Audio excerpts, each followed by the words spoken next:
Κύκλος ζωής εφαρμογών. Ανάλυση, υλοποίηση, σχεδιασμός. Έλεγχος και συντήρηση υποστήριξη. Πώς γίνεται όμως η ανάλυση, ποιος είναι ο στόχος? Πρέπει να κατανοήσουμε και να καταγράψουμε τις απαιτήσεις της συγκεκριμένης εφαρμογής, να δούμε το αποτέλεσμα, δηλαδή ένα έγγραφο που περιγράφει με τρόπο κατανοητό και ξεκάθαρο το γενικό πλαίσιο context της εφαρμογής, το προφίλ των χρηστών, απαιτήσεις πληροφοριακές, λειτουργικές, ποιοτικές υλοποίησεις, κριτήρια αποδοχής και τα πιθανά προβλήματα. Οι χρήστες δεν κατανοούν τις δυνατότητες της τεχνολογίας, δεν μπορούν να μεταδώσουν τι ακριβώς θέλουν, η ύπαρξη παλαιότερης εφαρμογής ή διαδικασίας η οποία αντικαθίσταται από την εφαρμογή. Δραστηριότητες ανάλυσης. Απαιτήσεις χρηστών, καθορισμός εύρους περιεχομένων, ανάλυση χρηστών, ανάλυση επιπτώσεων, ανάλυση περιορισμών και ανάλυση βιωσιμότητας.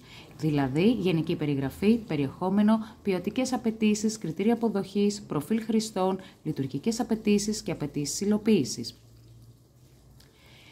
Ποια είναι τα κρίσιμα ερωτήματα?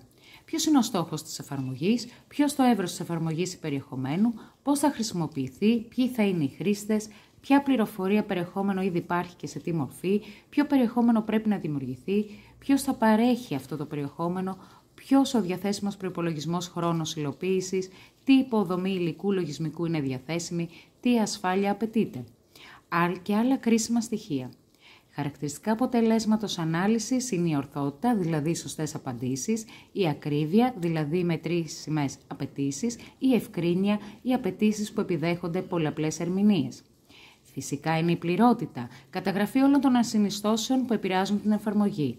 Επαληθευσιμότητα, δηλαδή μπορούμε να επιβεβαιώσουμε στο τέλος ότι οι απαιτήσεις έχουν ικανοποιηθεί, η συνέπεια, δεν περιέχονται εσωτερικές αντιφάσεις και ανιχνευσιμότητα, να μπορεί κάποιος να εντοπίσει την προέλευση κάθε απαίτησης.